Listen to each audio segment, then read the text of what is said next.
Hi, I'm Alex Rogers, and I'm the host and narrator of Storyscapes.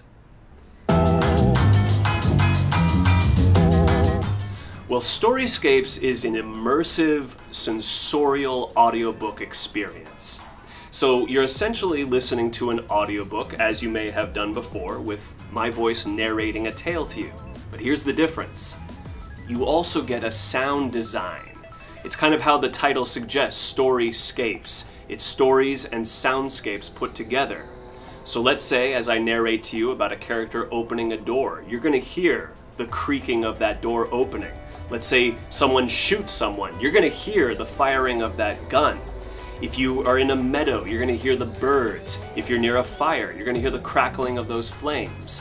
Essentially, it's a movie for the mind, but it's literature.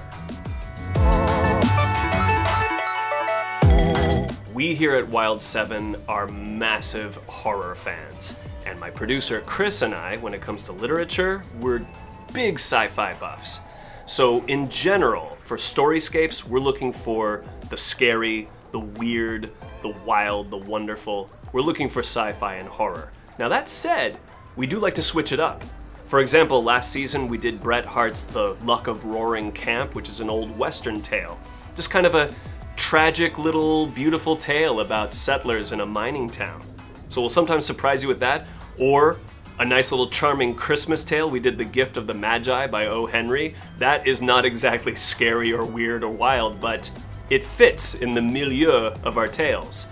And we're also looking out for variety. We want to make sure we have female authors included. So we've done works by Elizabeth Bowen, Emily Bronte, Daphne du Maurier. And we generally, though, like to keep that trajectory of strange and scary.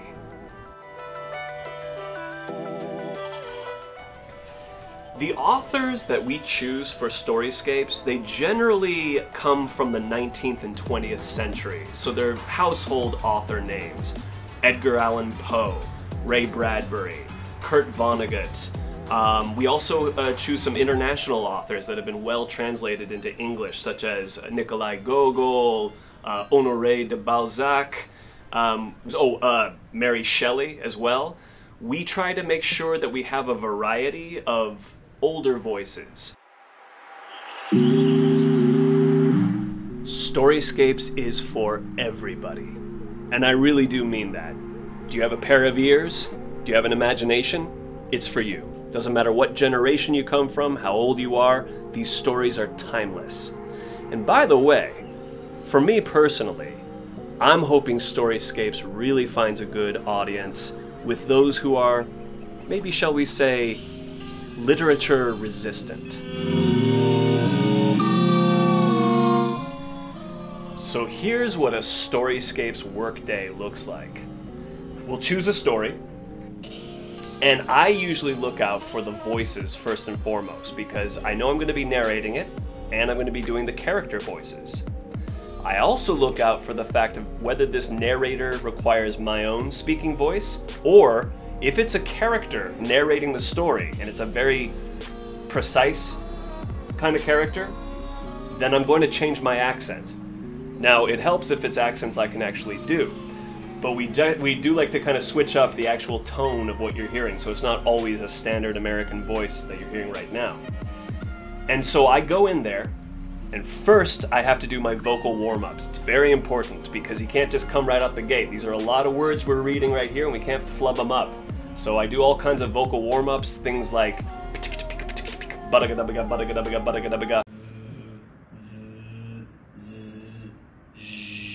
various vocal warm-ups like that. Then I sit down and I record it. We use the Rodecaster interface, and I use a Rode pod mic. And I love this type of setup because all the audio is just sucked right into that microphone. So it cancels out noise around me, and I can just plug my voice in. Now, you know, I've learned something too. It's very important when you're reading these stories that you don't just hit important keywords. That is part of it. You gotta hit your verbs, you gotta massage your adjectives. I've learned too, to really do this well, you need to set up antithesis, because we tend to listen more when something's going up here to then take you back down here. We're talking about something that's hot versus something that's cold. And I've been finding, as I read these stories, that it's very important for me to find the geography of the story. So you feel in some sort of acoustic way that you are changing levels. You can't just feel like one monotonous line. So I record it all. Then comes the hard part where we have to take out all of my ums, ers, and hiccups along the way. So we gotta make it one full track. Then the fun comes in. Well, it's all fun, but this is where we get into like the real artistic, creative part of it, which is I will sit down with my own voice.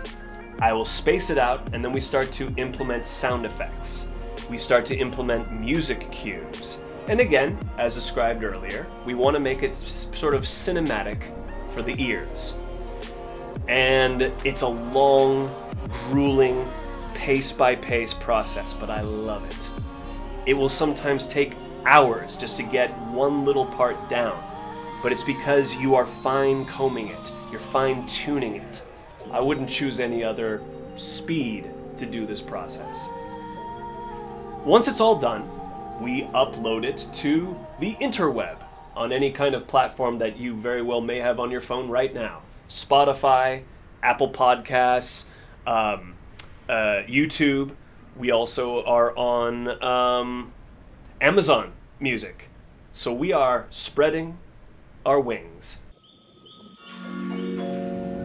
If rights were not an issue, what stories would I like to narrate?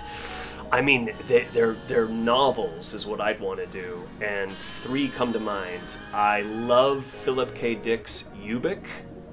I'd also love to narrate Chuck Palahniuk's Survivor, and I'd also love to do a narration of Kurt Vonnegut's Cat's Cradle. What all three of these have in common is that they get weird, they get unsettling, they get nearly apocalyptic, and yet they are so sinisterly hilarious. So I'd love to put my vocal footprint on those great works of literature. Why is reading important? Well, I'll tell you this much. Reading is unique in the sense that it's art, entertainment, leisure, all in one, and it requires you to participate in it. Movies can play by themselves on a wall, on a TV, on a projector, and people either will look at it or not look at it passing by. A book, it's closed up, or even if it's open, it's not doing much unless you are actually reading and absorbing those words. Now, I love every other art form. Music, movies, they're great, but you can be pretty passive during that. You can kind of let it work upon you.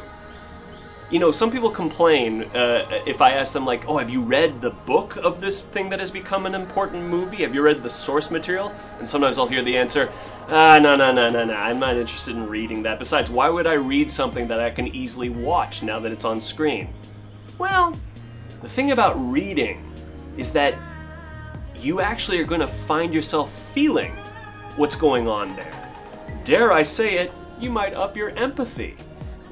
So I think that reading is something that lets everybody, whether they're artists or laymen or women, get into a world and actually for a few moments feel like they are in communion with that fiction.